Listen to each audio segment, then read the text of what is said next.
perusahaan yang Pak punya keputusan untuk makan itu kayaknya 100% deh kliennya itu perusahaan keluarga ya, family business. Nanti akan banyak dapat insight, dan di sini saya sebenarnya cuma banyak memberikan tambahan karena secara praktek mereka yang lebih kaya dengan pengalaman. Ya, saya ada pengalaman cuma tidak sebanyak yang mereka yakin. Ya. Oke, sebelum itu saya mau tanya, bukan motivasi ngambil. Ini kan karena mungkin SKS-nya lebih ya cari mata kuliah gitu ya. Halo Pak.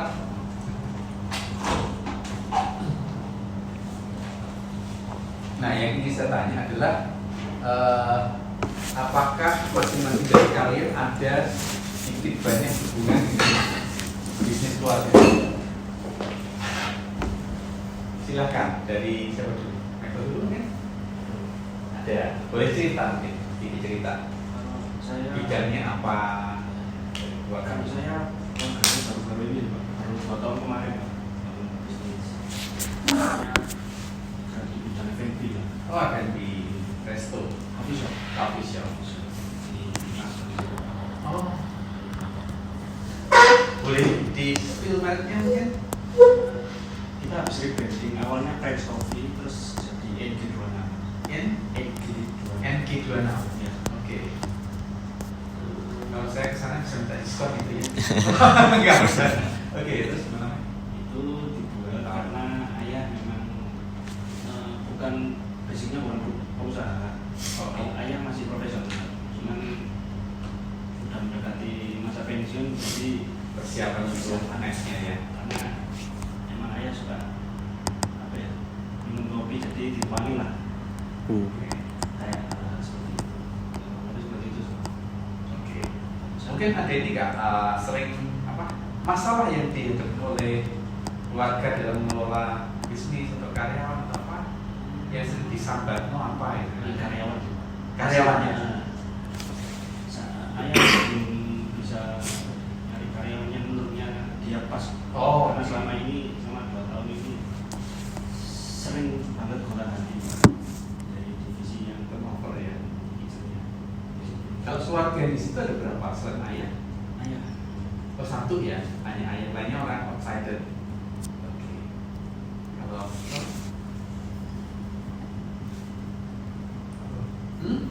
hubungan dengan bisnis keluarga mungkin atau bagaimana?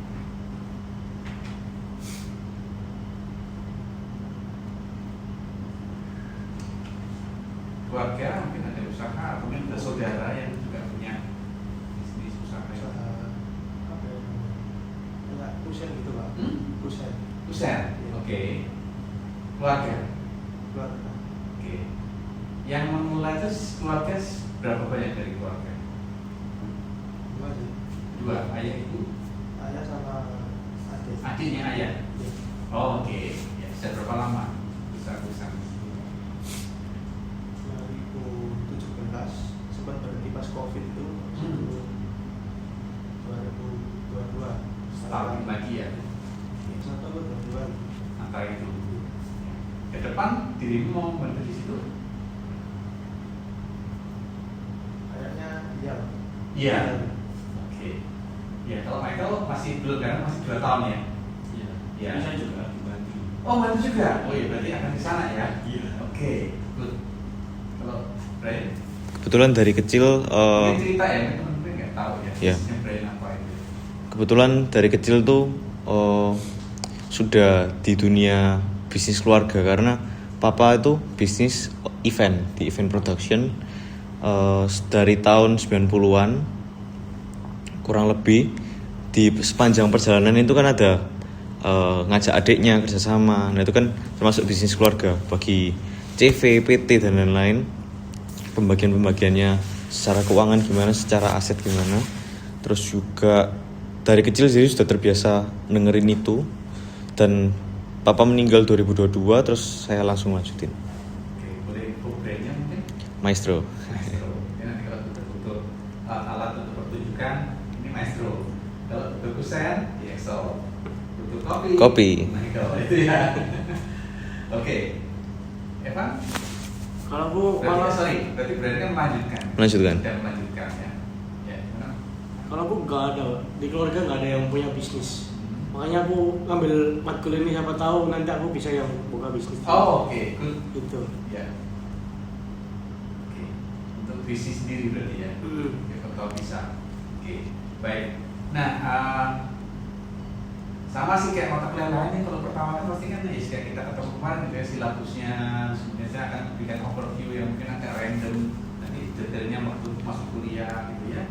Ini silabusnya juga kemarin Pak Ponco baru updating, jadi memang juga sama. Sekarang saya targetnya adalah Jumat malam saya baru upload semua mata kuliah saya. Jadi untuk silabus maksudnya. Ya. Tapi saya akan sampaikan. Di sini tetap ada 14 pertemuan, ya ada final project di sini, ya. Terus kemudian di sini Pak Ponco tidak menuliskan perlu TSWS. Nanti saya konfirmasikan kembali, gitu ya, apakah memang tidak perlu TSWS.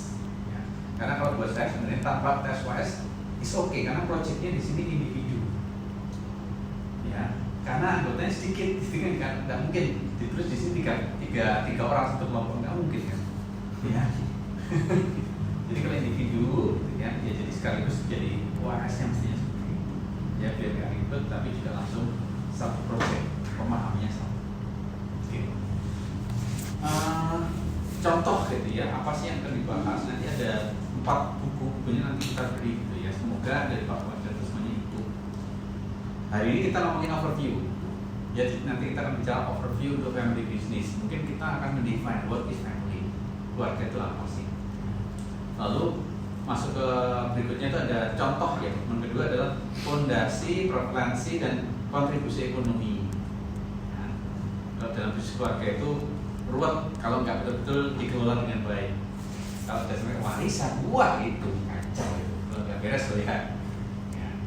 Mungkin ada sih keluarga yang nggak sampai ada apa ya, ya nggak ada pertikaian tentang warisan karena kan biasanya warisannya kecil atau nggak ada. Ya, saya punya saudara, dia itu pernah menjadi ya orang yang termasuk oke lah di kota tersebut. Bisnisnya apa? Dia punya tembakau, dia punya pom bensin, dia punya bengkel yang sangat besar, ya, bisnisnya bagus, ya. Tapi ya memang karena memang siklus, gitu ya, akhirnya harus menyelesaikan itu. Ketika bicara masalah warisan, dia anaknya berantakan, ya, bentroknya sampai sama orang tua seperti itu, ya. Dan saya ceritanya kayaknya pengen muntah, tapi kan nggak mungkin, gitu ya. Lihat apa sikap-sikap anaknya itu keterlaluan seusia saya kira-kira, ya. Nah itu contoh ya. Kalau nggak hati-hati masalah ekonomi terutama bagi kedua tadi ya, ekonomi itu bahaya sekali.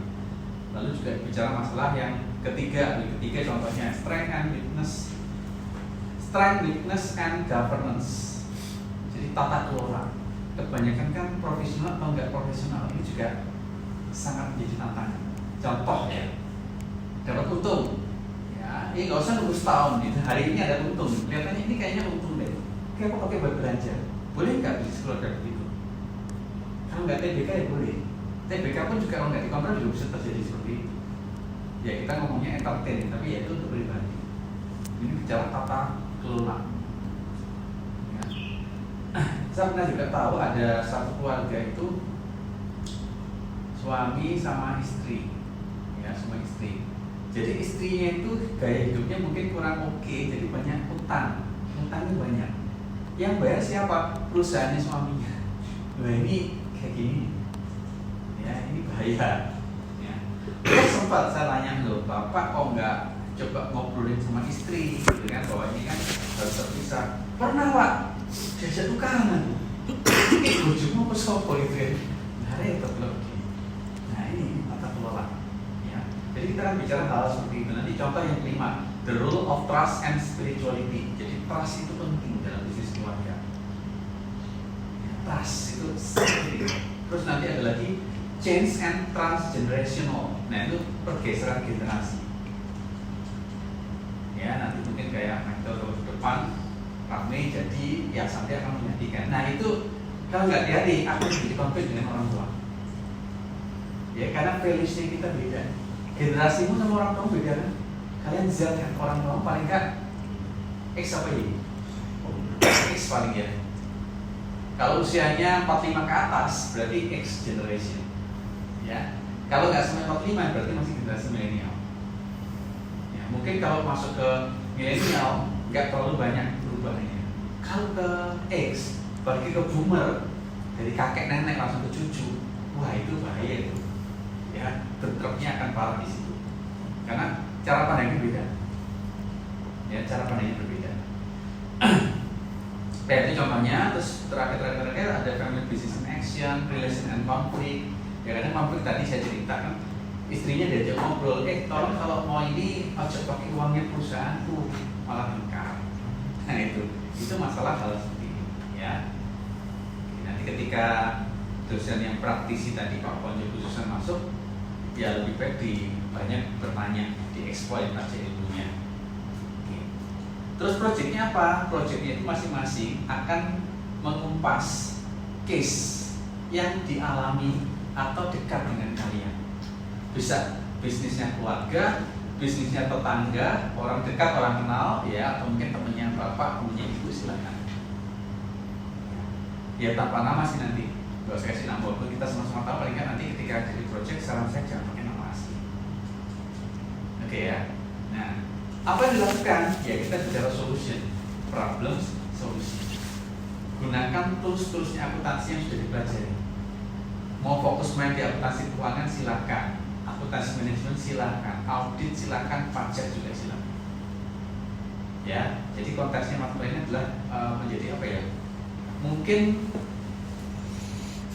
ya, case yang sifatnya balistik. Kita mau pakai mata kuliah apapun silakan, sistem pun juga boleh. Ya lihat problemnya di perusahaan ini apa sih?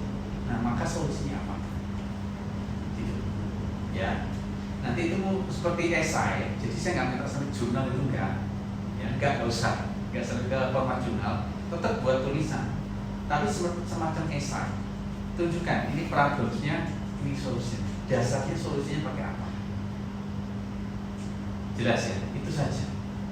Ya, mungkin kalau kita bilang ya itu skripsi tapi skripsi yang versi minimalis, ya kita nggak usah ngecek sampai skripsi jurnal, nggak seperti itu, tapi kita menuntut cara berpikir kita menghadapi masalah atau menghadapi problem dengan solusi ilmu yang kita sudah pernah dapat luas.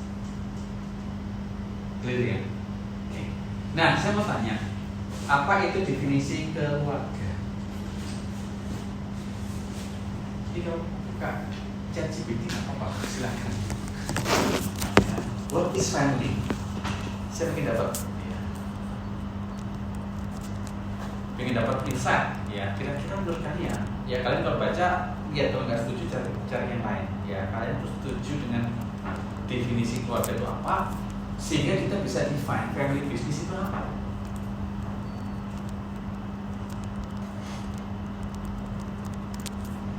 Silakan berpendapat, apa itu keluarga?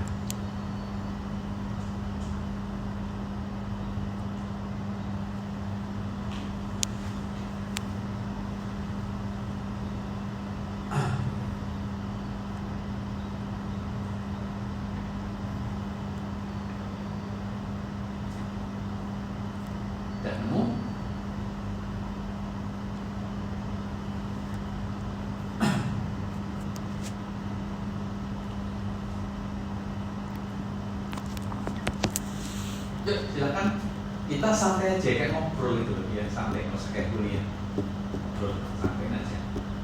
Yang Anda dapatkan apa itu keluarga?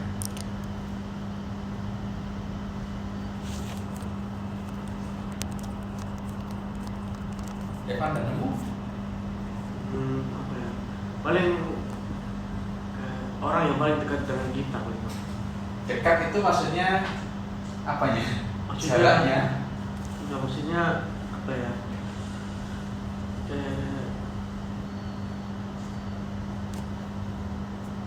Dalam menjalani hidup itu paling dekat, maksudnya paling sering ketemu, paling sering apa ya? Gimana jelasinnya? Gimana jelasinnya?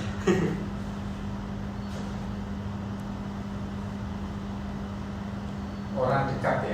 Iya, pokoknya itu. Kalau pacar keluarga bukan? Ayo.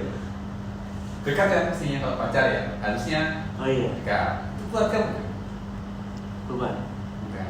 Nah, lalu apa arti kedekatan yang dimaksud?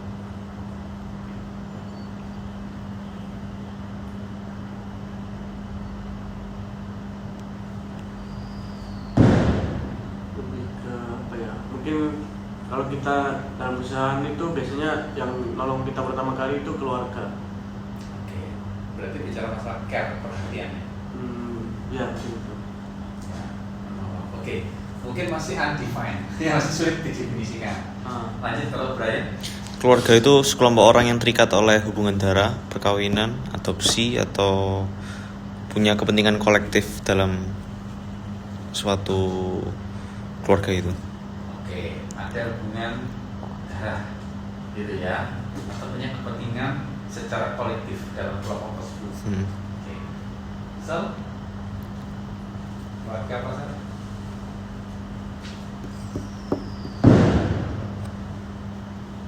Pakai tempat apa? Bernaung, memberikan kasih sayang, untuk karakter.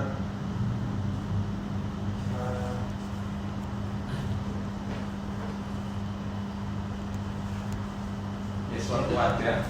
Sama hubungan sedara itu. Oke, saling menyayangi tadi ada itu ya, mengasihi dan seterusnya. Ya, oke. Kalau Michael, definisi keluarga yang Anda maksud? Secara sederhananya itu kayak unit sosial paling kecil. Oke, Itu kayak terdiri dari orang-orang yang terkecil dari keluarga, ya, dari masyarakat. masyarakat. Unit sosial yang paling kecil dari masyarakat. Itulah keluarga. Itulah keluarga. Betul. Itu terdiri dari orang-orang yang kayak saling memiliki hubungan kekerabatan, Ya. saling mendukung dan melindungi, sama memiliki tanggung jawab bersama. Oke, ya ini lebih ke apa ya? Formalitas itu unit terkecil dari sebuah masyarakat. Ya. Nah, jadi apa yang disampaikan tadi itu semuanya saling berkaitan, Ya. Nah, cuma kalau kita bicara masalah keluarga secara umum, secara general, common sense, orang berpikir itu memang unit terkecil dan itu pasti ada hubungan darah. Ya, hubungan darah itu yang dimaksud dengan keluarga, family. Karena hubungan darah, ya normalnya mereka dekat secara emosional, secara psikis. Ya. Secara psikis dari kecil normalnya juga saling menolong. Ya, anaknya butuh apa, saudaranya butuh apa, dibantu. Itu normal seperti itu. Nah, dalam konteks mata kuliah ini pun definisi keluarga itu juga cenderung seperti itu. Ada hubungan darah. Ya. Nanti yang jaga siapa? Yang jaga toko adalah bapaknya, nanti ada kakeknya, ada sepupunya. Nah, itu kan bisnis. Ya, kalau perusahaan besar berarti komisarisnya itu ya saudara sendiri, ininya siapanya itu semuanya punya hubungan. Ya, walaupun itu dia bukan di satu keluarga yang satu line, tapi mungkin sepupu. Ya, satu kakek, satu buyut. Nah, itu family business. Oke. Tapi kalau kita bicara masalah family, lebih holistik lagi, family itu tidak terbatas di hubungan darah. Pernah tahu kisah pernah mendengar ceritanya Samkok? Tidak pernah ya? Samkok, tidak pernah. Three Kingdoms tahu? Kisah Three Kingdoms? Tidak tahu? Biasanya suka nonton apa ya? Suka baca sejarah nggak? Ada yang suka baca sejarah? Nggak ada? Nggak ya? Nggak hobi ya? Oke, saya suka baca sejarah soalnya. Jadi saya ngobrol dengan Bu Hani di bawah ya, sama Pak Ahali, sama Pak Ali, sama Pak Evan Parti Buyonto itu ya. Nah, kita nanya sama Bu Hani. Bu Hani kan dari Bali. Bu Hani tahu nggak di Simpang Siur itu ada patung? Ya. Itu patungnya siapa? Dia nggak tahu, padahal dia orang Bali. Ya. Saya bilang ini patungnya Dewa Ruci. Oh, yang badannya gede itu ya Pak ya? Oh bukan, itu Bima. Dewa Ruci yang kecil di atasnya. Keliru lagi. gitu ya. Nah ini contoh paling nggak kita belajar sejarah. Kemarin di mindfulness kita bicara masalah Dewa Ruci, betul ya. Itu kan patungnya ada di Simansiur di Indonesia. Kamu juga ikut mata kuliah? Enggak ya? Enggak ya? Nah, kalau kita bicara masalah keluarga, itu ada satu kisah namanya 3 kerajaan. Itu sekitar 200 tahun Masehi.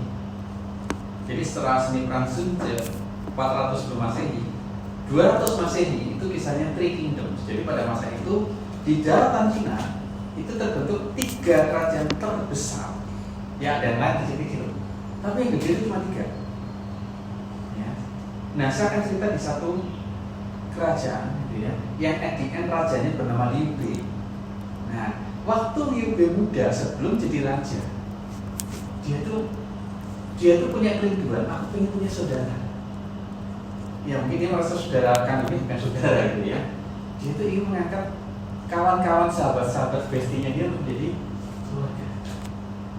Akhirnya mereka membuat sumpah, ya, dengan darah dimasukkan ke satu tempat, dia dengan potong tangan bukan potong tangan ya, tusuk di jari gitu ya, darahnya dicampur. Nah, 3 orang, Liu Bei, Zhang Fei, Guan Yu.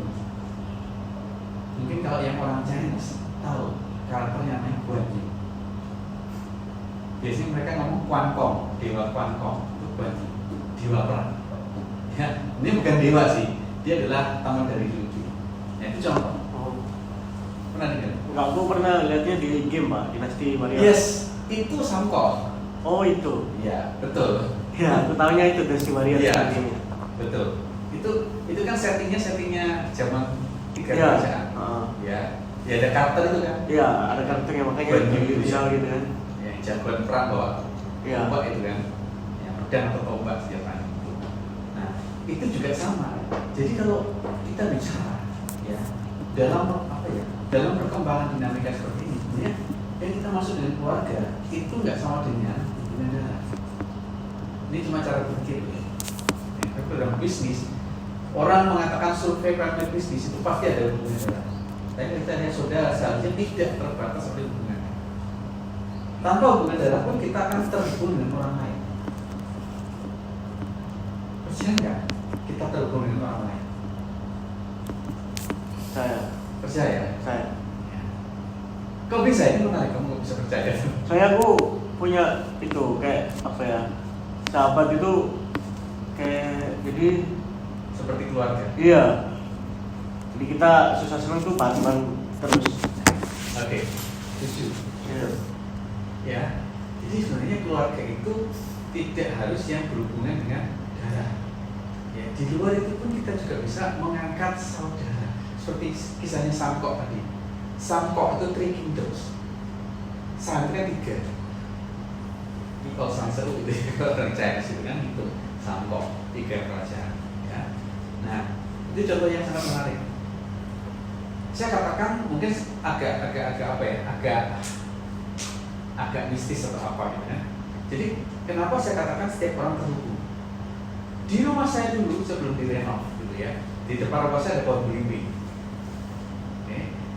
Saya pernah punya kucing kesayangan saya, namanya Louis gitu ya. Dia meninggal, saya kubur di dekat pohon belimbing. Kalau kita lihat pohon belimbing yang menghasilkan buah, dia akan menyerap sari-sari yang ada di selain udara matahari. Ya. Jadi mungkin nggak nutrisinya si kucing yang meninggal ditarik ke sana? Mungkin. Muncul buah, kita undur.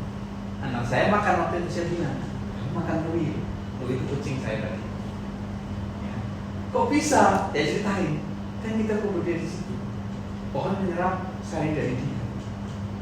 Ya. Buah ini kita makan, bukan kita menyatu dengan Louis. Nah itu yang terjadi. Hidup itu seperti itu. Jadi saya katakan keluarga itu tidak terbatas cuma di situ. Ya walaupun dalam konteks ini bisnis keluarga itu pasti yang benar. Dan menariknya, kadang orang yang bukan keluarga kita bisa melebihi keluarga kita, betul nggak? Betul. Betul, langsung agree gitu ya. Itu sangat terjadi. Ya, kita lahir itu kan, saya cuma cerita, kita lahir kan manusia bebas, kita kan bukan anaknya orang tua. anakmu bukan anakmu, kata saya cerita Khalil Gibran. Ya. Namun kita antar makhluk itu semuanya akan saling terhubung. Oke. Nah, saya akan mulai masuk ke gambaran tentang family business. Oh, mungkin saya minta cerita dulu. Tadi kalau si Michael kan masih baru, problemnya tadi kan cari karyawan yang pas. Ya, Pak di Business Excel kira-kira yang orang tua sering curhat itu masalah apa sih kira-kira? Pernah dengar cerita-cerita dari orang tua? Oh, nggak pernah cerita ke dirimu? Oh, belum. Nanti kamu yang mulik berarti ya? Kayaknya. Ya. Kalau Brian mungkin masalah ini hadapi sekarang. Saham persentase gitu-gitu. Jadi kalau misal di CV kan ngambil prefer. Nah, Oh, CV ya? yang ini misal yang CV. Misal papa ngambil apa ya? Misal ngambil rumah. Nah, si pihak satunya juga harus ngambil rumah dengan harga 60-40 kayak gitu. Oke. Misal papa narik cash juga Tes dengan proporsi yang sama tadi. proporsi yang sama.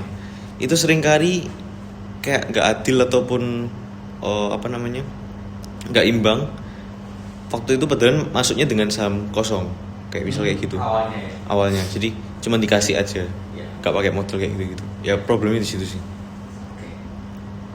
Nggak adilnya dalam aspek 40-60 tadi. Iya. Angka itu. Iya. Ya.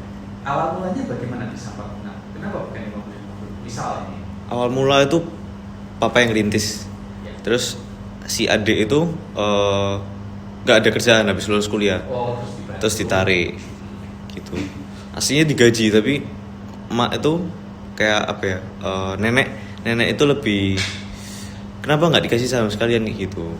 Oh.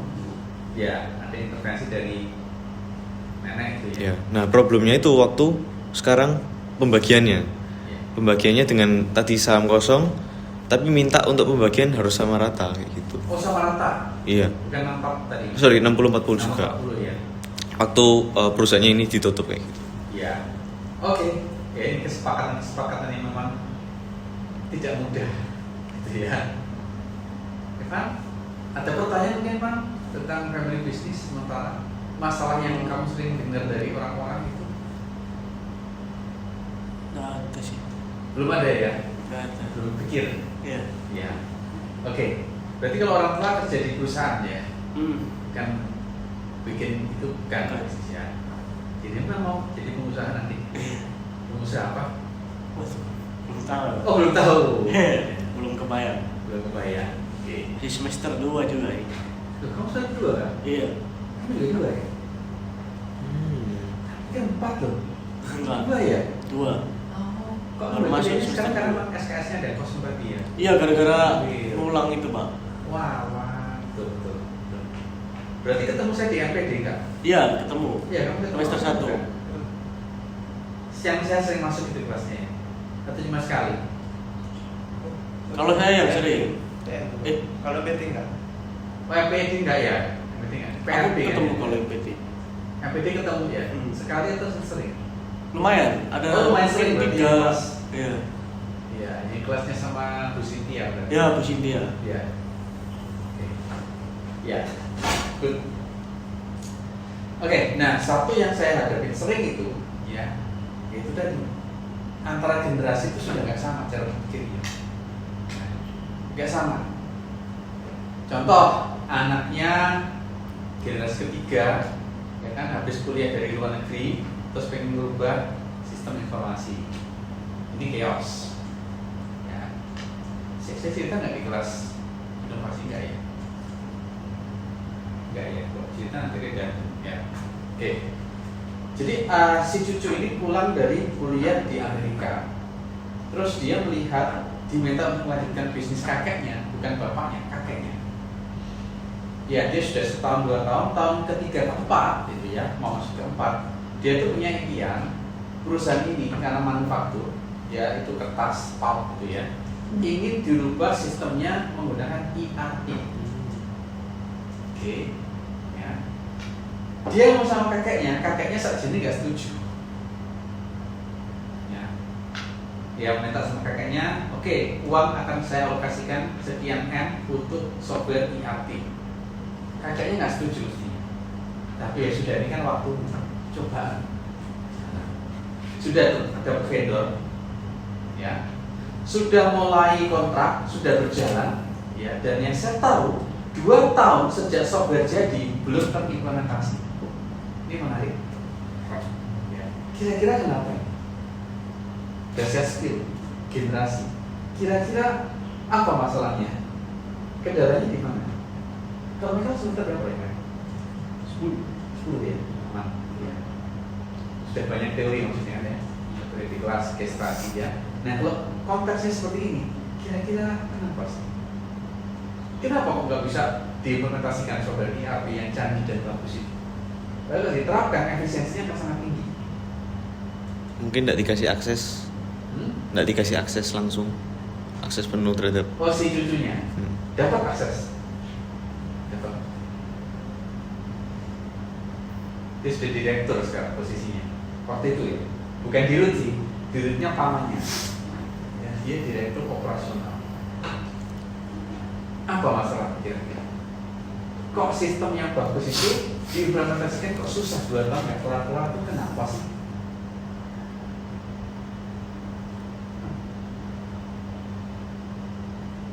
Perbedaan sudut pandang kali. Gimana sudut pandangnya? Mungkin si kakek maunya ini terus si cucu maunya ini, akhirnya kayak apa ya, mereka debat terus akhirnya gak ada yang jalan. Oke. Oh kakek dengan cucu. Oke. Sejak awal setelah nego panjang, kakeknya ngomong, "Wes sekarang mau coba." Sudah begitu. Ya. Nah, pertama, perbedaan sudut pandang bukan sama kakeknya, tapi sama karyawan. Ya. Sekitar 20% karyawan itu adalah anak buahnya Si kakek. ya. Nah yang lainnya tuh sudah mulai keluar masuk baru gitu ya, jadi nggak terlalu intens dengan kakeknya. Tapi 20% ini orang-orang senior, orang-orang vokal dan para provokator. Maksudnya bukan provokator yang buruk gitu ya. Jadi, dan apa sih aneh-aneh ini loh, iso, gak usah ribut macam-macam. Sampai muncul berita, kalau ini terimplementasi, kita 20% itu akan terbuang di PHK. Karena usianya udah pada pensiun, tapi terus dipakai gitu ya. Nah, ini konflik yang menarik, dan ini banyak sekali perusahaan seperti ini, terutama yang padat karya. Ya. Jadi konflik terjadi itu bukan karena strateginya bagus atau tidak bagus, tapi cara implementasinya salah. Itu betul. Jangankan perusahaan keluarga, jangan keluarga. Contoh seperti Ubaya. Kalau ada aturan baru dari pimpinan dan rapi cut off, pasti banyak chaosnya. Komplain sana sini komplain, dia kemana-mana bikin surat ke rektor. Jadi ya, karena secara menurut punya Ramli, nanti kalau belajar sekarang lagi ngambil siap. Belum ya? Nah, yang sudah belajar siap, kita pakai bukunya Ramli. Ingat ya? Siap atau agak lupa, nanti kompres siap-siap belajar lupa ya. Nah, di bukunya Ramli and Steinberg itu di chapter berapa ya, di SDLC dijelaskan manusia usia 40 tahun ke atas akan cenderung sulit untuk berubah. Wangel diatur tuh angel 40 tahun ke atas ya, karena sudah senang nyaman, nggak mau ribet ya, ribetnya nambah, gajinya tetap. Nah itu yang terjadi, sehingga untuk mendapat orang bakal di perusahaan kebanyakan orang 40 tahun ke atas atau mereka sedikit tapi mereka sangat dominan suaranya, kita harus ya. Saya ngomong sama dia, saya nggak kasih training tentang sistem, saya ngasih training outbound waktu itu, saya ngomong sama dia. Jadi kalau menerapkan sistem itu, pertama pastikan orang-orang tua itu secara hati mereka nyaman dan aman dulu. Kalau itu mereka nggak dapat, mereka anxiety tinggi, setelah nolaknya sampai ngelek-ngelek putulnya ke kakeknya, lu kan drama banget gitu. Karena mereka anak buahnya kakeknya, sejak kakeknya muda, masih nol, nggak punya apa-apa, itu mereka membantu, kan nggak semudah itu. Ya cucunya datang membongkar sistemnya, apa sih? Gak bisa. Kemarin saya ngajar S2 Ada satu bapak ya lebih senior dari saya, kuliah S2 di kita. Dia cerita, saya tuh kerja di perusahaan Pak, bos saya itu lulusan Jepang. Ya sudah senior tapi lulusan Jepang. Jadi dalam beberapa tahun ini bos itu ingin menerapkan 5R. 5R-nya Kaizen, yang resik, rapi, tapi bahasa Jepang apa ya? 5R itu tahu? Pernah tahu nggak? 5R tahu nggak? Nggak tahu. Pernah dengar? Pernah tapi udah lupa Pak. Iya, kayak resik, rapi. Saya nggak apa sih 5R ya. Ini waktu SD terakhir. Iya, di sekolah-sekolah ada 5R dipasang gitu ya. Ya, kalian buka Google juga ketemu 5R itu ya. Nah, tapi sama ketika ini diterapkan, diukur dengan KPI ini, wah bentrok karyawan, nggak sanggup. Ya. Padahal bosnya ngomong, itu kan cuma perubahan, kenapa kamu nggak bisa? Nggak bisa, nggak kayak gitu. Kenapa? Karena budaya Jepang dan ini budaya Indonesia. Ketika budaya Jepang dimasukkan sudah disuruh rubah Indonesia, tidak bakal bisa. Ini tantangan family business. Ketika lintas generasi, gak iso. Ya, sudah pernah dengar cerita saya tentang Sunan Kalijogo kan? Sudah ya. Cara dia menyebarkan agama Islam lewat Wayang. wayang. Nah, ini sama relate.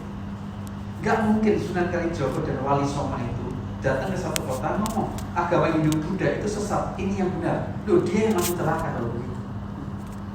Ya, tapi cara dia adalah menggunakan wayang. Ya, yang cerita story-nya itu basisnya adalah Hindu, Rig Veda. Tapi dalam kisah wayang dia masukkan nilai-nilai Islam. Nah, itu cara yang bagus untuk merubah budaya. Family business pun sama. Ya, tapi kalau anak muda, cucu umur 30-an, 35 itu ya masih idealis gitu ya. Ya dia nggak mikir ke sana. Itu betul wisdom. Sehingga dalam family business, ya, someday kalian jadi pengganti orang tuamu, ya, atau mungkin someday Evan punya bisnis, membangun starting from awal dan punya anak, anakmu menggantikan kamu nanti. Ada dua. Orang tua, orang muda dalam bisnis, termasuk keluarga, itu penting. Kita nggak bisa menghilangkan salah satu. Yang terjadi kan orang muda mau dasar boomers, betul? Ya. Yang tua ngomong, anak muda nggak tahu diri, nggak bisa diatur, carpe diem. Itu terjadi sekarang. Gimana pun. Dunia dosen itu menurut dia. Sama.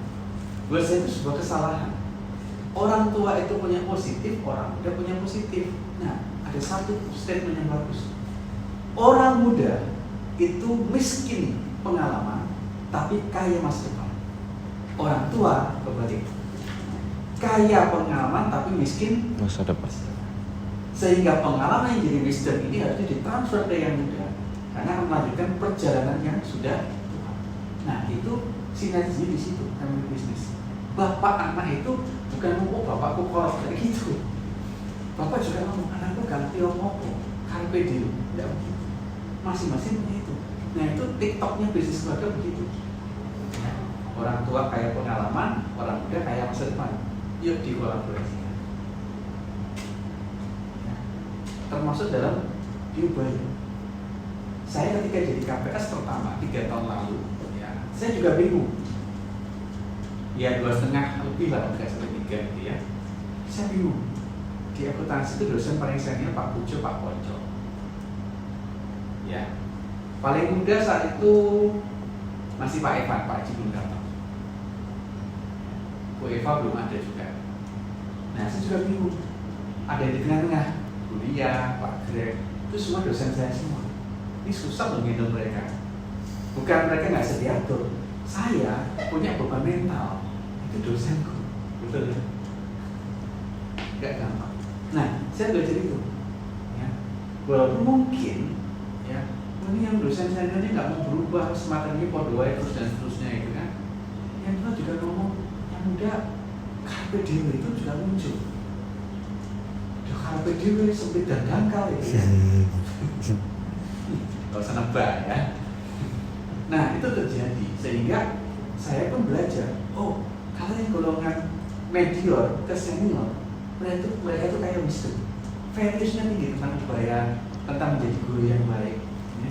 Walaupun secara teknikal, TikTok ya, ChatGPT apa mereka nggak menguasai.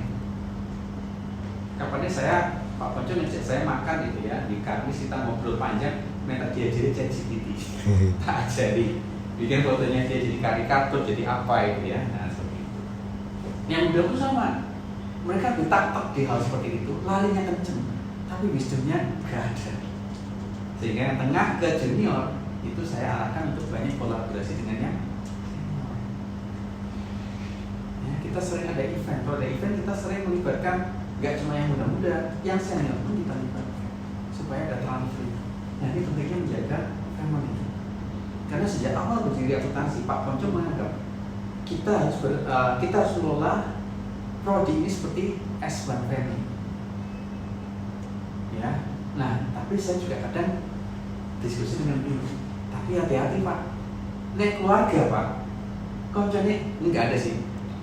Bukan Ponco nih, dulu ini melakukan fraud, ini diampuni Pak. Jadi kita nggak ada gitu kan. Ini cuma contoh ekstrim. Cukup duit dipakai belanja, beli channel, beli apa, channel gitu ya atau apa, nggak apa-apa, kan nggak begitu juga.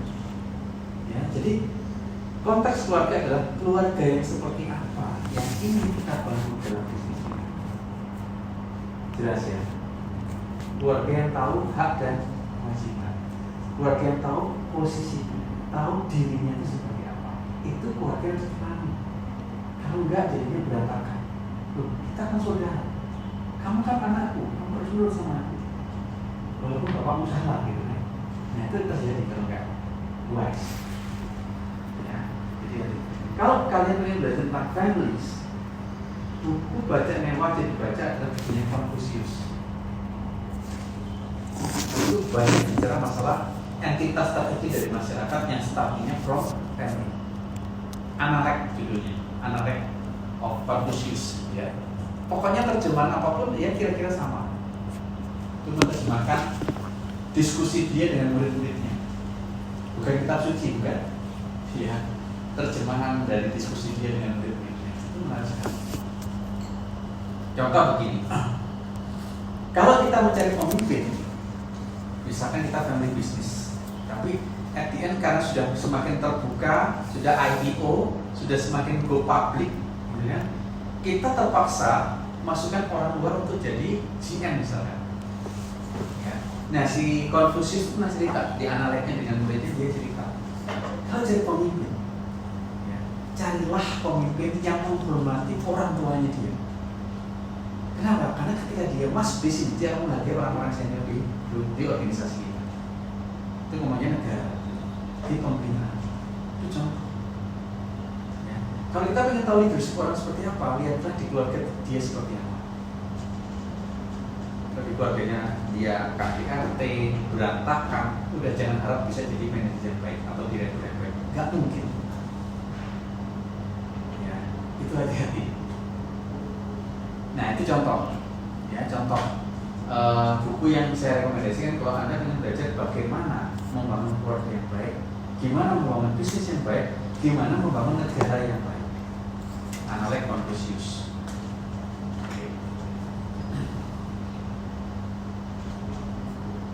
Dan family business di Indonesia jumlahnya besar, ya jumlahnya besar, terutama dari perputaran ekonominya itu besar. BCA itu kan family business, ya. BCA family business, ya itu jadi contoh ya. Family business. Kalau Sampurna, Philip Morris. Oh. Sebelum Philip Morris sangat Sampurna. keluarga. Sekarang sudah mulai masuk yang bukan keluarga, walaupun masih ada, gitu ya. Jadi kebanyakan di Indonesia bisnis yang gede itu semuanya family business. Ya, tapi menariknya mereka sudah bisa memasuki threshold menuju ke profesional. Ya, saya percaya mereka juga pernah mengalami fase-fase yang tidak baik pada masanya, tidak gampang. Ya karena itu tadi, karena kalau hubungan sudah keluarga, sudah merasa dekat, apa tambah susah mengatur ini. Oke, itu yang nanti kita akan belajar banyak sekali di family business. Nah kalau di Contoh ya, untuk bisnis keluarga yang masih kuat dengan budaya Jawa, itu patriarkinya tinggi. Kecuali sudah nggak terlalu pusing gitu. Tahu patriarki? Ya. Kalau punya anak pertama perempuan, kedua laki-laki, yang diangkat jadi bos berikutnya adalah yang laki-laki, yang perempuan ya. Itu patriarki. Ya. Itu juga bisa konflik. Nah, itu bisa jadi konflik. Terus kalau bisnis yang lain, misalkan yang etnis Tionghoa, bisnis, ya, itu yang penting buat mereka juga patriarki satu. Kedua, mereka itu menuntut yang namanya guanxi. Guanxi itu trust, kepercayaan. Itu nomor satu. Saya kasih contoh. Bahkan mereka lebih nyaman berbisnis dengan orang yang etnisnya sama. Kenapa? Karena mereka berpikir guanxinya lebih gampang dibangun. Ini contoh. Nah, ini kita harus banyak tahu. Sehingga kita harus tahu. Kalau kita ngadepin partner bisnis itu orang seperti ini, caraku begini. Ya. Nah, itu yang kita banyak belajar di mata kuliah family business. Itu nggak bisa kita hindari. Itu realita masyarakat kita. Ya, kalau yang di Jaksel dan Jakarta, ya mungkin perbedaan itu nggak terlalu masalah. Di Surabaya masih agak kental seperti itu. Ya, apalagi ada yang misalkan udah kemasukan dari orang Madura. Itu juga culture-nya beda lagi ketika berbisnis. Nah, ini loh. Walaupun nggak semua orang dari daerah tertentu pasti saklek begitu, enggak. Ada yang sudah bercampur. Ya, ada yang sudah berubah. Ya, tapi kan persepsi itu selalu ada di masyarakat. Kita tahu, oh kalau nggak orang kayak gini kita kudu begini. Contoh ya, yang saya tahu ya, kalau orang Tionghoa, Chinese gitu ya, walaupun dia berpartner dengan orang yang bukan Chinese, tapi orang yang bukan Chinese itu sangat menghargai budaya Cina, bahkan bisa ngomong Mandarin, itu sangat dihargai. Contoh, ya kayak Samkok tadi, bukan hubungan darah tapi jangan saudara. Itu juga terjadi. Ya, banyak sekali hal yang sangat menarik. Itu jadi topik skripsi menarik hal seperti itu. Ya, bagaimana aspek warga budaya dalam membangun tata kelola dan akuntabilitas. Sudah skripsi? Oh sedang ya, berarti sudah nggak mungkin cari topik ya. Kayaknya berdua ini nanti ke depan mau apa, gitu kan? Mau skripsi apa? Mulai bisa pikir. Menarik kan? Unik. Saya punya teman saya itu ya usianya di atas saya sih, usianya di atas saya, mungkin usianya kayak Pak Geren Kuliah seperti itu ya. Dia itu hobinya nge-gym di gym bapak lah gitu ya. Dia bisa pull up 7 kali orang setua itu, umurnya 60-an, hebat sekali. Terus saya tanya ya, habis kita rapat mungkin saya tanya, Pak, habis ini kemana Pak, ada sih buka? Oh ya, jajan nge-gym sama teman-teman. Di mana nge-gymnya Pak? Seraton. Gede kan? Nge-gymnya di Seraton. Rumahnya jauh dari Seraton. Tapi dia cerita, saya di sana. Itu saya jaga network saya. Dia bukan orang Chinese, bukan orang Tionghoa. Tapi temennya kalau udah di sauna, ya sama inci-inci itu, gitu ya, itu semuanya Chinese, orang Tionghoa semua. Dan dia diterima di situ. Karena dia juga sedikit banyak bisa bahasanya mereka gitu. Bahasa Latin lah kira-kira. Nah ini contoh. Itu cara membangun networking dalam bisnis di Surabaya. Harus pandai-pandai untuk menghargai budaya yang berbeda. Ya, kita apresiasi, kita bisa masuk. Itu pasti sudah bagus ya. Ya, jadi mohon ini disikapi dengan lebih mature, lebih dewasa, karena kita kan banyak bicara masalah perbedaan etnis apa, karena ini memang family business. Ya, dimana ketika sudah family, kenapa mereka nggak musuhin orang lain? Karena mereka nggak tahu sama yang lain. Mereka lebih nggak mau ngambil resiko, walaupun keluarga pun juga bisa kurang ajar begitu ya, bisa ngambil uang perusahaan. Ya, banyak itu partner keluarga yang pakai prinsip 3C. Ada yang tahu 3C? Cuan, ciat, cao. Oh.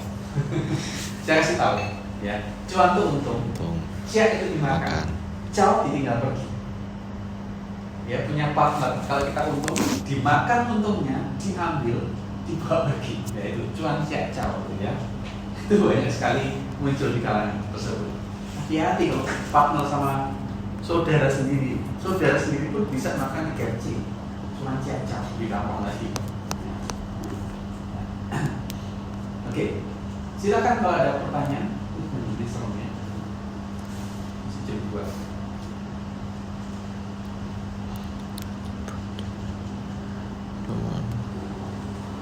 Kalau cari karyawan, nah itu juga menarik. Ya. Tapi tergantung apakah orang tua kita memang ingin membangun family atau memang tidak. Betul-betul profesional gitu ya. Nah biasanya begini, family business itu nggak akan family sampai karyawan, staff. Tapi paling nggak sampai middle, mereka pegang. Nah kalau suatu hari bisnis ayah seperti itu, jadi dari apa ya, mungkin dari pemimpin kafe itu mungkin apa ya? Ya kita anggap manajer. GM. Ya? GM. ya manajer, general manager. Dan sampai manajer yang di level bawahnya itu masih keluarga, itu berarti masih family business. Ya, tapi kalau dari manajer sudah kita pecah siapapun yang mampu masuk, berarti sudah tidak terlalu family business. Ya. Nah, mana yang baik? Dua-duanya itu bisa punya trade off. Ya, kita rekrut keluarga sendiri ada trade off-nya. Kita rekrut orang lain juga kita punya trade off-nya. Ya, harus hati-hati.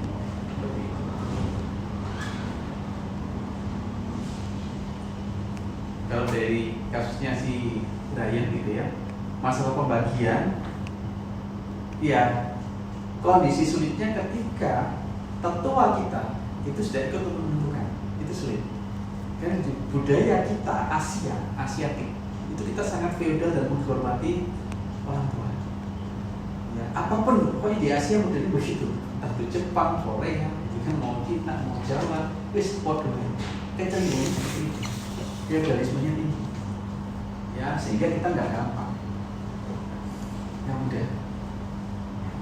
Ya caranya yang ikut sama yang paling atas. Karena semuanya akan menurut sama yang paling atas. Yaitu budaya begitu. Oke, saya punya ada satu video yang menarik tadi. Saya dapatkan videonya. Enggak ya?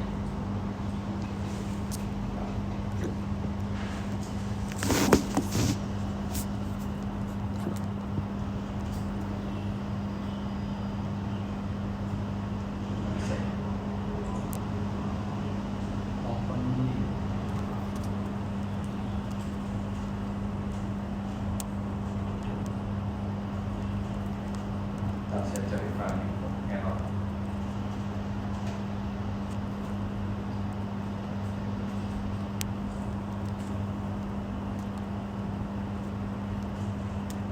Udah koneksi.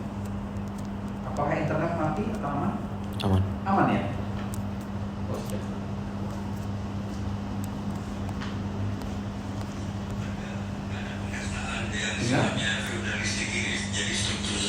Saya ulangi ya. Kalau kita baca di ortodoks sebelum ada pengastaan yang sifatnya feodalistik ini jadi struktur sosial, itu struktur kesadaran manusia. Orang yang dari bangun tidur ke tidur lagi pikirin dirinya sendiri itu kaum sudra. Orang yang dari bangun ini Sri Sujiwo Tejo itu idola saya, makanya di FYP saya sering keluar. Tahu Sujiwo Tejo? Tahu ya? Nah, dia cerita tentang kasta di Hindu. Ada Brahmana sampai Sudra. Ya, oke kita lihat. kalau kita baca di ortodoks sebelum ada pengastaan yang sifatnya feodalistik ini jadi struktur sosial, itu struktur kesadaran manusia. Orang yang dari bangun tidur ke tidur lagi pikirin dirinya sendiri itu kaum sudra. Orang yang dari bangun tidur ke tidur lagi pikirin kelompoknya itu Waisya.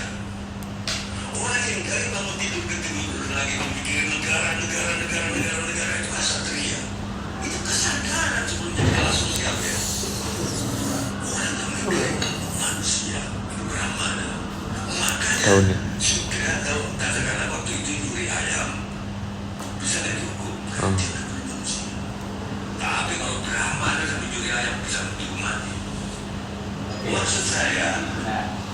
Di Hindu kan ada 4 kasta itu. Ya, paling rendah adalah Sudra. Sudra ini orang yang bangun tidur sampai tidur lagi mikirin dirinya. Ya. Lalu ada Waisya. Waisya ini adalah orang yang bangun tidur beraktivitas mikirin keluarganya, komunitas kelompoknya. Ya. Terus kemudian Ksatria. Itu orang kalau bangun tidur dia mikirin negara. Itu Ksatria. Dan yang paling tinggi itu Brahmana. Orang yang bangun tidur mikirin manusia. Ya.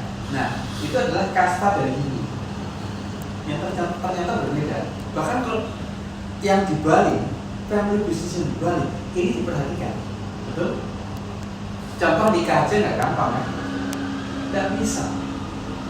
Ya, ide bagus dengan ngasok nggak bisa. Itu ada stratanya. Dia Ksatria, Waisya, atau Sudra atau Brahmana. Jadi kalau kita dari keluarga pemuka agama nggak bisa menikah dengan kaum Sudra.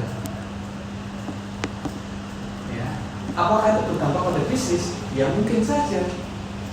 Kalau yang tertarik untuk bikin riset skripsi itu menarik. Bagaimana kasta di Bali, ya implikasinya dalam bisnis itu menarik. Ya, jadi kalau kita bicara masalah family, kekeluargaan, setiap tempat itu punya keunikan. Dan kita sebagai pebisnis yang ingin bertransaksi atau terkoneksi dengan mereka, kita harus paham tentang budaya.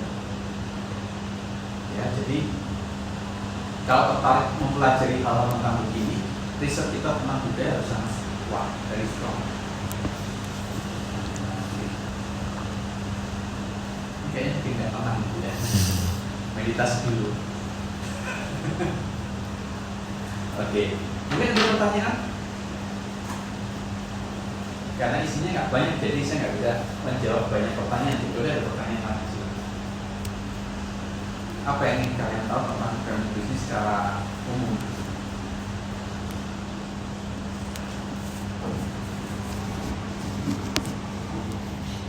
Ini mulai ke depan tulisannya presentasi, ya. Cuma nanti malam saya pastikan silabusnya saya akan upload di atas secara pasti.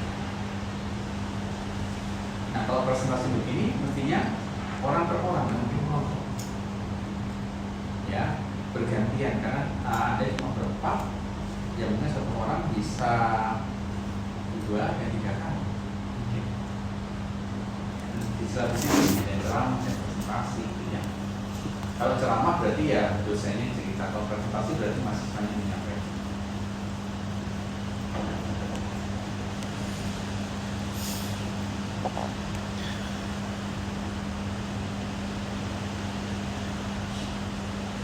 Gimana? Sementara cukup? Ya. Saya nggak tahu ini termasuk topik juga ini ada di sasaran. Ya. Kalau misal atasan itu punya hubungan yang dekat sama karyawan Oke. ya, tampaknya bagus atau enggak? Oke. Waktu aja. Sip. Ya, ini pertanyaan sangat bagus. Bagus sekali. Sebenarnya saya juga lagi di posisi itu juga agak ngerasain sih. Ngerasain dampak baik atau nggak baiknya? Atau dua-dua? Ada plus minusnya sih. Oke, good. Terus minus, ya.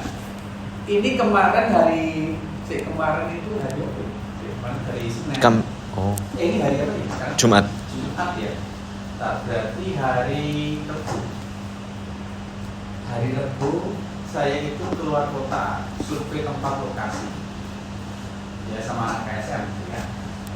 Terus kemudian waktu kami makan siang, sopirnya lagi bolong nggak puasa waktu itu. Kita ajak makan, ya, makan di tempat ayam goreng murni, mungkin ada yang tahu, Padaan itu ya, Sri dan seterusnya sudah murni itu Sri KW, gitu ya. Waktu itu kita makan. Contoh, kalau saya sebagai pejabat di kampus, pejabatnya 2, saya dan manajer marketing, 2 mahasiswa, 2 pejabat, 1 driver. Oke, ketika pesan makan, sebaiknya driver itu suruh pilih sendiri atau kita pilihkan. Nah, ini kita mau masuk ke kontras. Kalau kalian jadi pejabat atau bos, ya, supir atau driver, itu kamu suruh pilih sendiri atau kamu pilihkan. secara struktur legitimasinya lebih tinggi yang manajer. Apa Anda pemilik? Gimana kira-kira? Bingung ya? Kok suruh milih diri apa kok pilih no? Kalau dia milih sendiri, milih kepingin kok bayar nggak? Paham ya? Ya. Waktu itu saya langsung pilihkan, ya. Mas, ayam bakar atau ayam goreng? Harganya sama. Kan budgetnya kamu terbatas ya. Sampai keluarin budget yang di atas saya makan kan, saya nggak enak nanti semua bayar. Ketahuan, Mas mau ayam bakar atau ayam goreng? Paha atau dada? Saya nggak tanya, Mas mau ikan bakar atau ayam bakar? Enggak. Lebih wakil seperti bayar, ya. Karena budgetnya kamu terbatas. Nah setelah itu nasinya itu satu tempat, ya ditaruh satu tempat gitu ya, bukan piring-piring, enggak satu tempat ya. Bakul. Gitu. Nasi datang masih selesai ya, Mas, Pak, saya kasihkan ke sumber dulu sudah. Kita dulu. Nah terus waktu sudah sampai tempat dia nanya, Pak, tadi waktu nasi kok kita dulu kenapa ya Pak? Kenapa bukan biar revenue?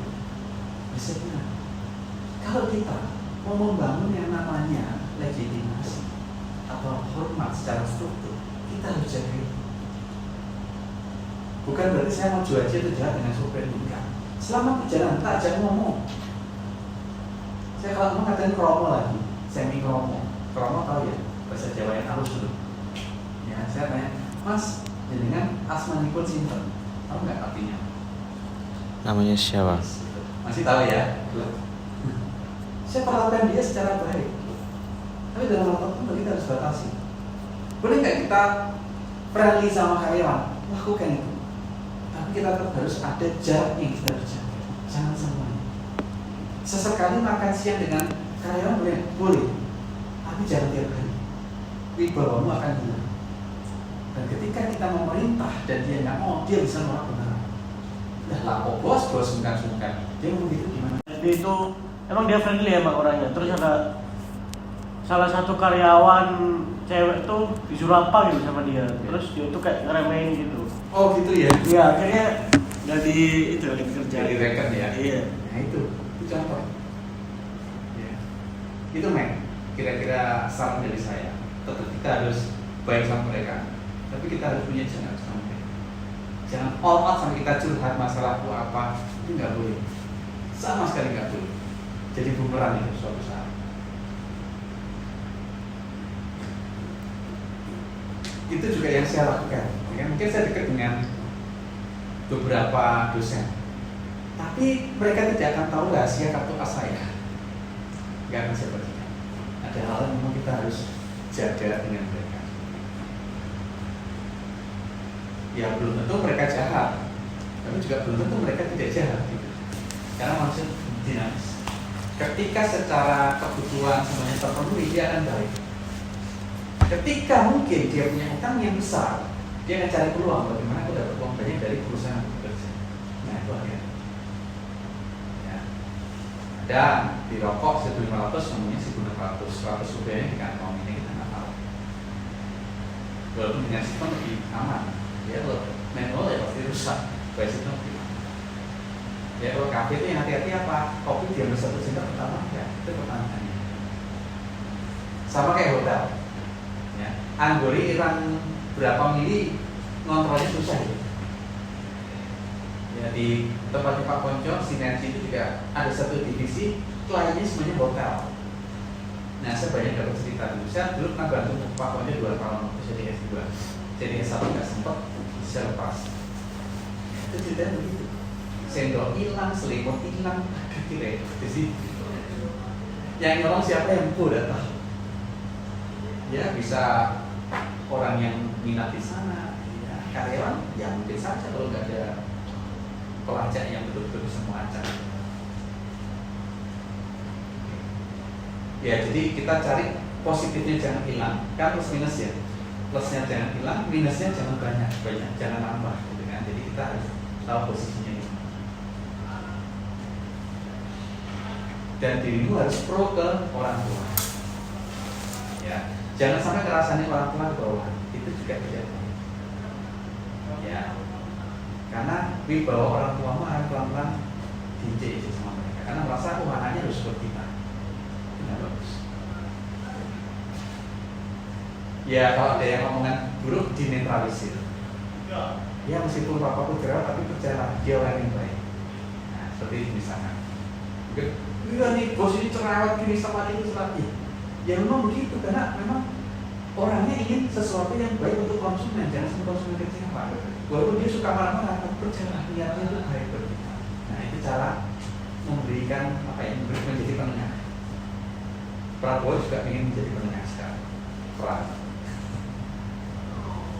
Oke, ada lagi ini cuma diskusi.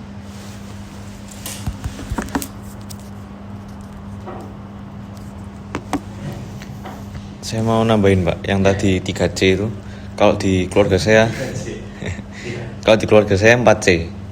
Jadi bisnis tuh kalau Cina itu harus Chengli pertama. Oh, ini yang positif ya? Yang positif. Ya. Harus Chengli. Terus namanya bisnis pasti harus cuan. Kalau sudah cuan, bolehlah cincai dikit. Habis itu yang terakhir jak makan. Oke, jangan ya. Ya. Mungkin bisa ceritain brand artinya apa buat teman-teman?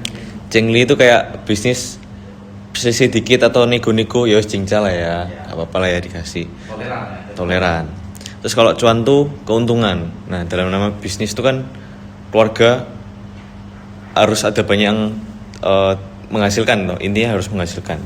Terus juga kalau sudah menghasilkan banyak, udah Chengli juga harus cincai. Cincai itu kayak apa Pak? Sorry. Cincai itu kayak gimana Pak? Cincai itu aja terlalu hitungan, gitu ya? Ya jangan terlalu hitungan lah ya. Terus jak itu makan. Makan bareng. Itu prinsipnya siapa itu? Gak tahu udah turun temurun. Oh dari temurun ya. Jadi skripsi mesti brand.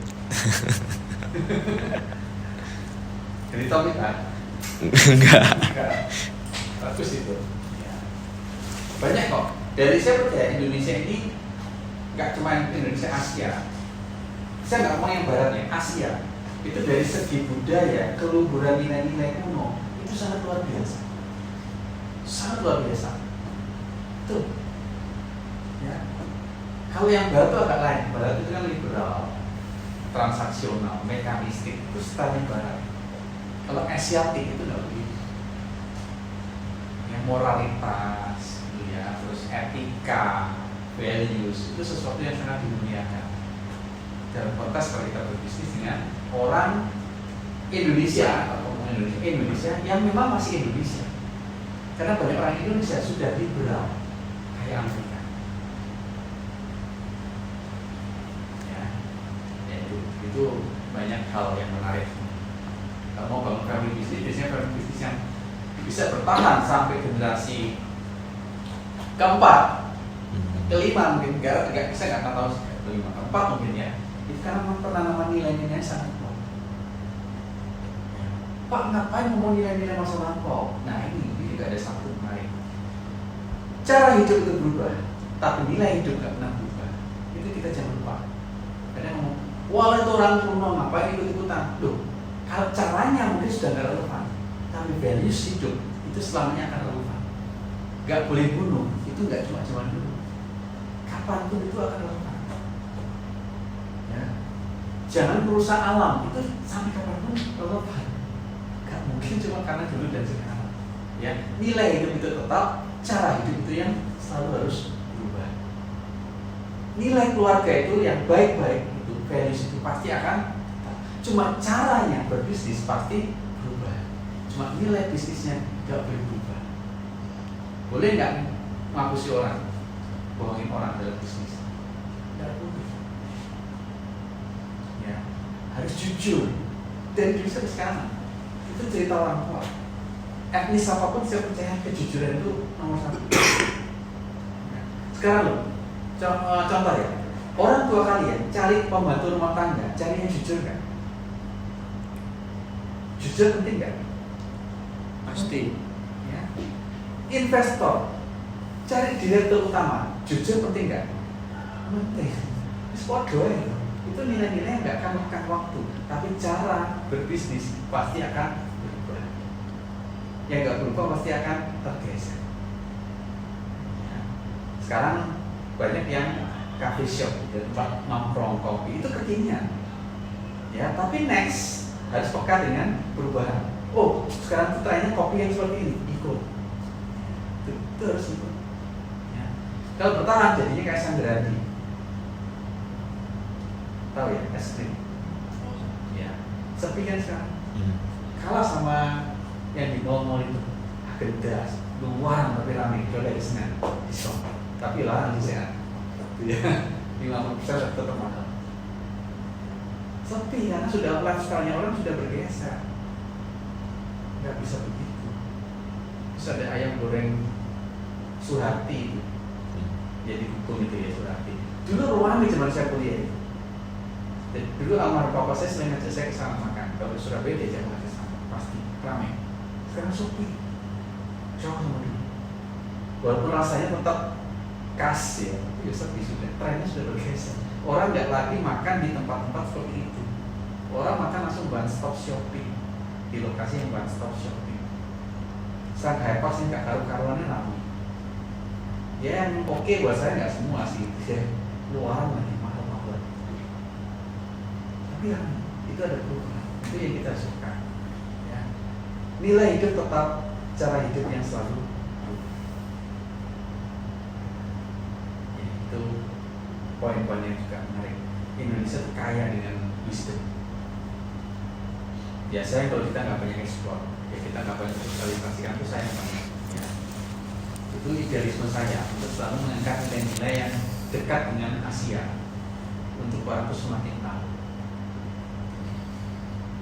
Kasusnya monyet namanya Pans, tahu? Berani ikut ya? Iya. Yang lain tahu? Nggak keluar di FYP-nya TikTok. Monyet di kebun binatang Jepang. Kamu juga nggak keluar. Kamu TikTok kan nggak? Jarang kok. Oh jarang ya? Kamu TikTok kan nonton? Iya, tapi Nggak keluar ya? Iya. FYP-nya nggak keluar ya? Oke. Mungkin ketik aja Pans pukulan, Pans nanti keluar monyet pasti. Jadi di Jepang itu ada monyet, ada kebun binatang, ya. Di situ ada tempatnya monyet Jepang yang pantatnya merah, maaf ya, pantatnya merah itu, mukanya nggak merah, pantatnya merah banget, itu monyet Jepang. Ya. Jadi ada kelahiran bayi monyet, ya, dikasih nama Pans. Induknya agak senormal monyet biasanya, anaknya pun sama. Sehingga sejak kecil dia dipisahkan dari induknya. Kalau induknya nyusuin, itu akan semakin melemah tubuhnya.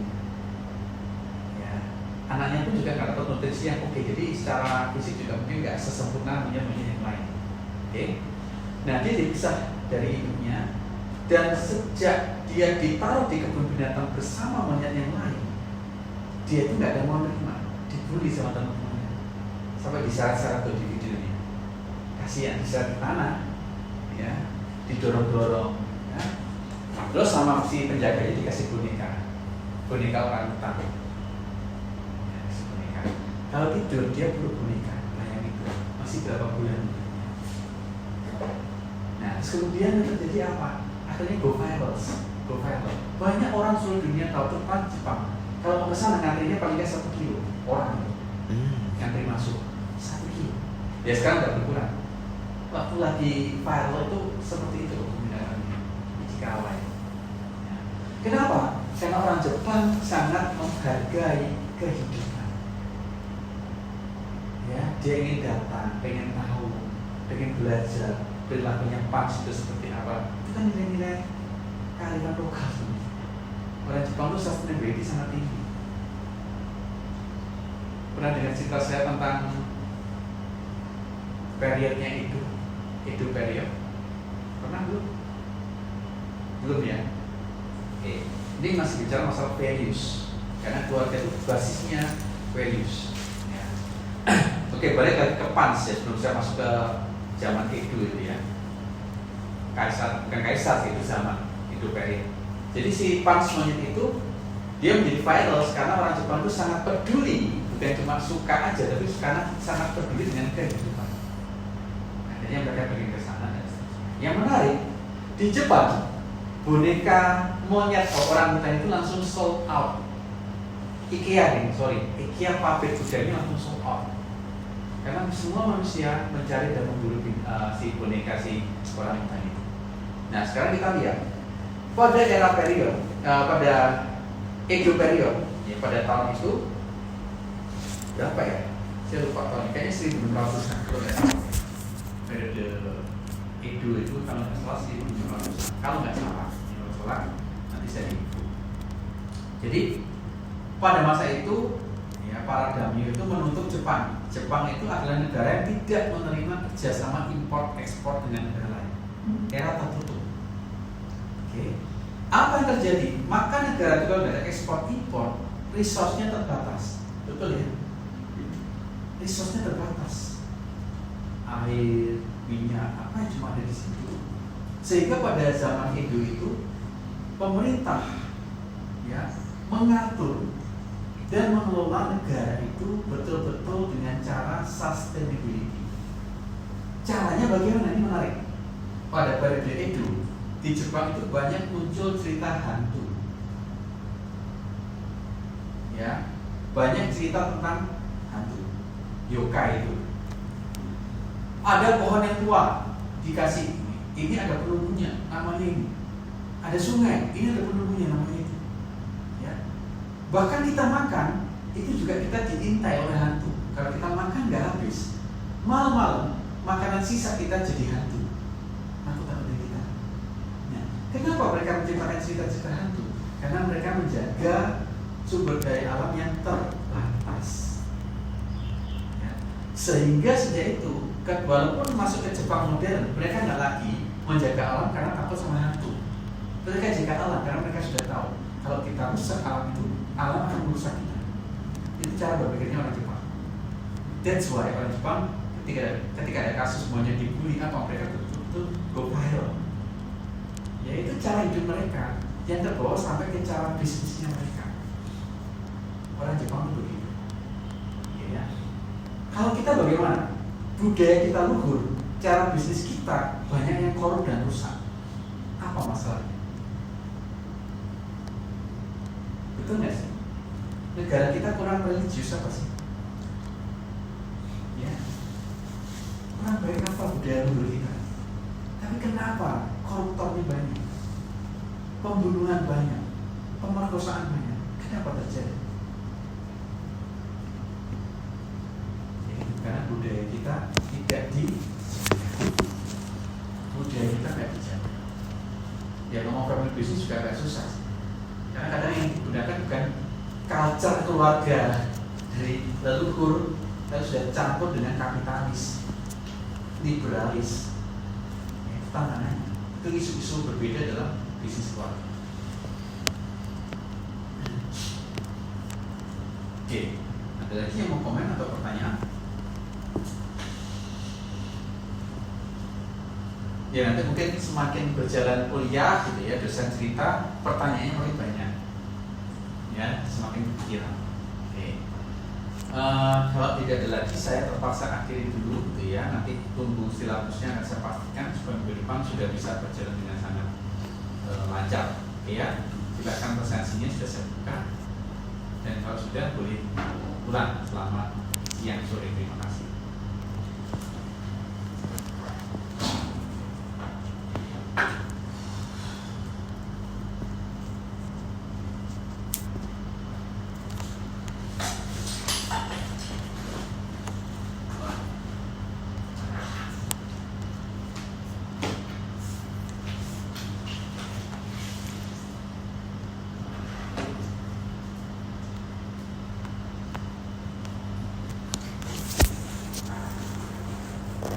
Brand kuenya banyak Pak masih?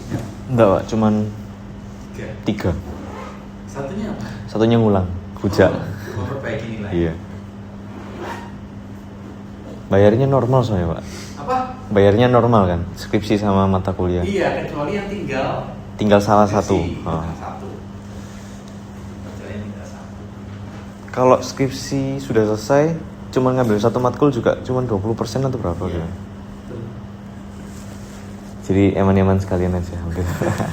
Iya sih. Oke, udah boleh pulang ya. Silakan kalau mau.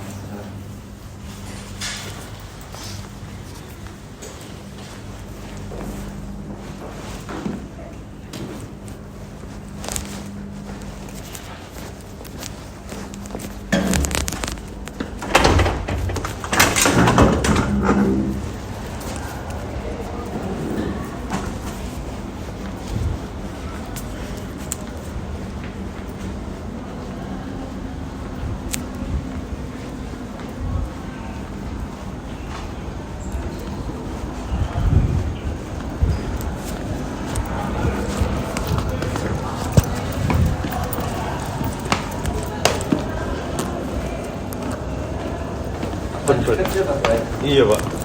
Ya, Pak, berarti untuk urutan presentasinya lanjut di ULS ya? Atau? ya malah presentasi aja. Oh ikut presentasi. Gampang ya. Oke, thank you Pak.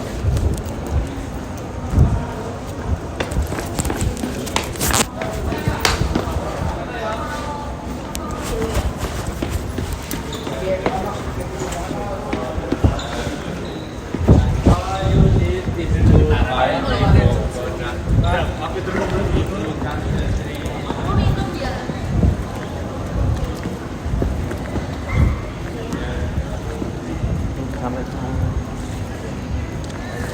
Waduh.